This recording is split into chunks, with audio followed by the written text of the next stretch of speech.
निश्चितपणे मला एक वाक्य आठवतंय सर, तारे सर, की ते वाक्य कुठल्या नेत्यानं म्हटलं होतं हे मी सांगणार नाही, पण ते वाक्य असं होतं भाषणातलं, तुम्हाला माहिती आहे सगळ्यांना, की हा भस्मासूर मीच निर्माण केला आहे आणि मीच संपवणार असे ते नेते म्हणाले होते. नंतर ते नेते राहिले नाहीत, असे सगळे भस्मासूर इथं कायम आजूबाजूला वावरत राहिले. त्यामुळे तुम्ही ज्या पद्धतीचा द्वेष तयार केलेला आहे तो द्वेष भस्मासुरासारखा आहे आणि तो काही एका पक्षाने तयार केलेला नाही आहे. भाजप असेल, शिवसेना असेल, शिवसेना UBT असेल, एकनाथ शिंदे असेल, काँग्रेस, राष्ट्रवादी, या सगळ्या नेत्यांनी एकमेकांच्या नेत्यांबद्दल, कार्यकर्त्यांबद्दल, विचारधारेबद्दल द्वेष निर्माण केलेला आहे. आपल्या प्रतीकांबद्दल द्वेष निर्माण केलेला आहे, आपल्या इतिहासाबद्दल द्वेष निर्माण केलेला आहे. राष्ट्रपित्याला सुद्धा त्याच्यातून सोडलेलं नाही, किंबहुना ते तर मला वाटतं की सेंट्रल प्रतीक आहे त्यांचं, की इतका द्वेष निर्माण केलेला आहे. आपल्याकडे कोणी काय या देशाला स्वतंत्र करण्यामध्ये किती भूमिका निभावल्या, त्यांनी रक्त सांडलं, त्यांच्या वरून ते कोणाचे, ते या बाजूचे आणि त्या बाजूचे, म्हणजे त्यांच्यामध्ये सुद्धा स्वातंत्र्य सैनिकांमध्ये सुद्धा दोन गट पडलेले आहेत. काँग्रेसचे स्वातंत्र्य सैनिक, भाजपचे स्वातंत्र्य सैनिक, उजव्या बाजूचे, डाव्या बाजूचे, म्हणजे इतके आपण विभागले गेलेलो आहोत. कारण आपल्या कोणालाच त्याचं सारासार विचार करून आपल्याला निर्णय घ्यायचा नाही आहे, सारासार विचार करून त्याच्याबद्दल व्यक्त व्हायचं नाही. आणि म्हणून मग अशा पद्धतीचा सडन बॅकलॅश जो नेत्यांना सहन करावा लागला आहे तो त्याच्यातून आलेला आहे असं मला वाटतं. हा द्वेषाचा बॅकलॅश आहे, हा प्रेमाचा बॅकलॅश नाही आहे. काही प्रतिक्रिया घेतो, कारण खूप सारे लोक व्यक्त होत आहेत. राहुल पत्रे म्हणतात की बर्थडे पार्टीला जाणं यात काहीच प्रॉब्लेम नाही, मग 40 आमदारांच्या मुलांच्या किंवा त्यांच्या नातवांच्या बर्थडे पार्टीला जातील का ठाकरे? काँग्रेसचं नाव घ्यायला भीती वाटली का? कशाला भीती वाटेल कोणाला? काँग्रेसनी अशा पद्धतीचं राजकारण केलं नाही असं नाही आहे. आत्ताचं ऑप्टिक्स काँग्रेसला जमलेलं नाही असं नाही आहे. काँग्रेसचे माजी आमदार आणि आत्ताच्या आमदारांचे बंधू धीरज देशमुख ते सुद्धा होते तिथे. त्यामुळे तुम्ही अजिबात सुद्धा चिंता करू नका. सब घोडे 12%, विंदांनी सांगून ठेवलेले आधीच. त्याच्यानंतर अवकाळी पावसाने नुकसान होतं याची आठवण संपत खेळूकर यांनी करून दिली आहे. पण बघा, आम्ही अशा बातम्या ज्याला करतो आहोत, आमच्या पूर्ण टाईमलाईन आहे आमची नुकसानीची, पण लोक त्याच्याकडे फार गांभीर्याने बघत नाहीत. मला फार दुःख वाटतं. मी स्वतः ज्यावेळेला समग्र शिक्षा अभियानाची तारे सर आणि रोहित सर आणि मी भोटे सर मी तुम्हाला सांगू इच्छितो की जितक्या समस्या, जितके प्रश्न आझाद मैदानाला माहिती आहे तितके कदाचित विधिमंडळाला माहीत नसतील. असं म्हणून मी त्या आझाद मैदानात जर 2 दिवसांनी जाऊन तिथे येणाऱ्या लोकांच्या व्यथा ऐकत होतो. तिथं कोणी येत नव्हतं. शेवटच्या दिवशी फक्त धनगर समुदायाचं आंदोलन सोडायला आले, कारण ती वोट बँक आहे. पण हे समग्र शिक्षावाले, गिग वर्कर्सवाले वगैरे वगैरे अशा खूप छोट्या छोट्या समस्या आम्ही कव्हर करतो, पण दुर्दैवानं लोक त्याकडे फार गांभीर्याने बघत नाहीत. मला असं वाटतं की तुम्ही ते पाहाव्यात बातम्या. आमची इच्छा आहे की खूप सारे प्रश्न आहेत आणि तुम्ही त्याच्याबद्दल जर थोडंफार बोलत गेलात तर राज्यकर्ते सुद्धा त्याचं कॉग्निजन्स घेतील. रमेश कुंजिरे म्हणतात की अभिजित आज मुद्दाम हिरवा झाला आहे.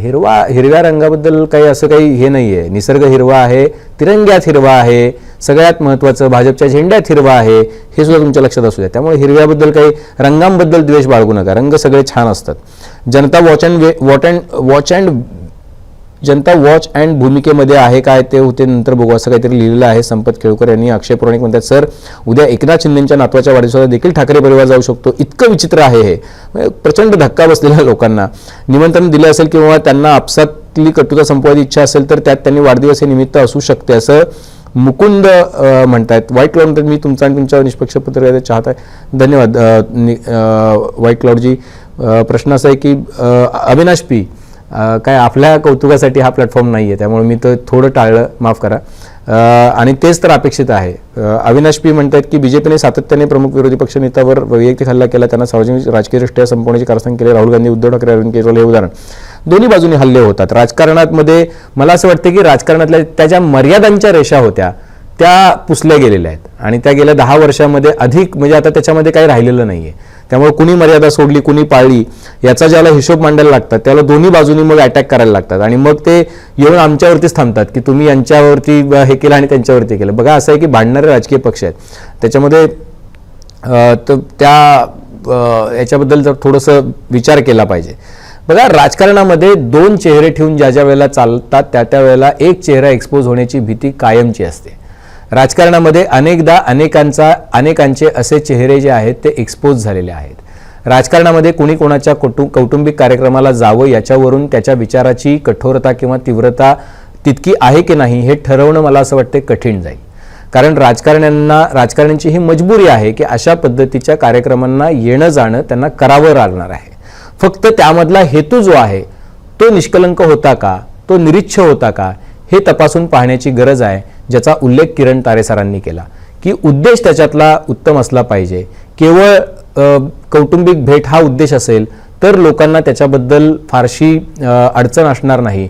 उद्या 2 दिवसानंतर जर तुम्ही तीव्र टीका केलीत तर त्याच्याबद्दल तुम्हाला फारसं आश्चर्य वाटणार नाही. पण व्यावसायिक उद्देश असेल तर मात्र लोक तुम्हाला माफ करणार नाहीत, हे सुद्धा तितकंच खरं आहे. आज सुप्रिया श्रीने त्यांनी एक ट्विट केलं होतं राहुल गांधींच्या फोटोचं, बेफिक्र है हम, आईना सा किरदार रखते हैं, फिक्र वो करे जो चेहरे 2-4 रखते हैं. मला असं वाटतं की राजकारण्यांनी याचा विसर पडू देऊ नये की आपला चेहरा जो आहे तो राजकीय चेहरा, वैयक्तिक चेहरा, सामाजिक चेहरा जो आहे तो बदलू नये. मला असं वाटतंय की राजकारण्यांना आज याचा जो बॅकलॅश सहन करावा लागतोय तो त्यांनी निर्माण केलेल्या द्वेषाचा मला असं वाटतंय की पुरावा आहे आणि तो पुरावा त्यांना येत्या काळामध्ये सुद्धा वारंवार मिळत जाणार आहे. जाता जाता मला ज्या राहत इंदोरींच्या ओळी आवडल्या त्या फक्त सांगतो आणि मगच कार्यक्रम संपवतो. बनके एक हादसा बाजार में आ जाएगा, जो नहीं होगा वो अखबार में आ जाएगा. चोर उचक्के की करो कद्र की मालूम नहीं कौन कब कौन सी सरकार में आ जाएगा. त्यामुळे कोण कुठं का कधी कशामुळे दिसलं याचे संदर्भ तुम्हाला आज जे घडलंय त्याचा संदर्भ कदाचित 2 वर्षानंतर लागू शकेल. तारे सर, रोहित सर आणि भोयटे सर आज वेळात वेळ काढून तुम्ही बोललात आणि मजा आली. म्हणजे तारे सरांनी तर वेगवेगळ्या पद्धतीची माहिती दिली. त्यामुळे आणि मला आज कार्यकर्त्यांबद्दल एकाच वेळेला प्रेम, सहानुभूती आणि एकाच वेळेला त्यांच्याबद्दल दुःख पण वाटतंय की फार काय म्हणतात त्याला, आपण विचार बाजूला ठेवलं तर काय होऊ शकतो, तर आपला कार्यकर्ता होऊ शकतो. म्हणून तुमचा सत्सद विवेक बाजूला ठेवू नका, तुम्ही नागरिक व्हा, कार्यकर्ता होऊ नका. कोणाचाही कार्यकर्ता होणं हे देशाच्या लोकशाहीसाठी उत्तम नाही. तुम्ही नागरिक असणं ही तुमची आजची या काळाची नव्हे तर निरंतर असलेली गरज आहे. तुमच्या अजूनही काही प्रतिक्रिया असतील तर त्या निश्चितपणे नोंदवा. बेल आयकॉनवरती क्लिक केलं तर अपडेट्स मिळत जातील. सर्वात महत्त्वाचं म्हणजे मुंबई तकचं YouTube चॅनल सबस्क्राईब करायला विसरू नका. पाहत राहा मुंबई तक.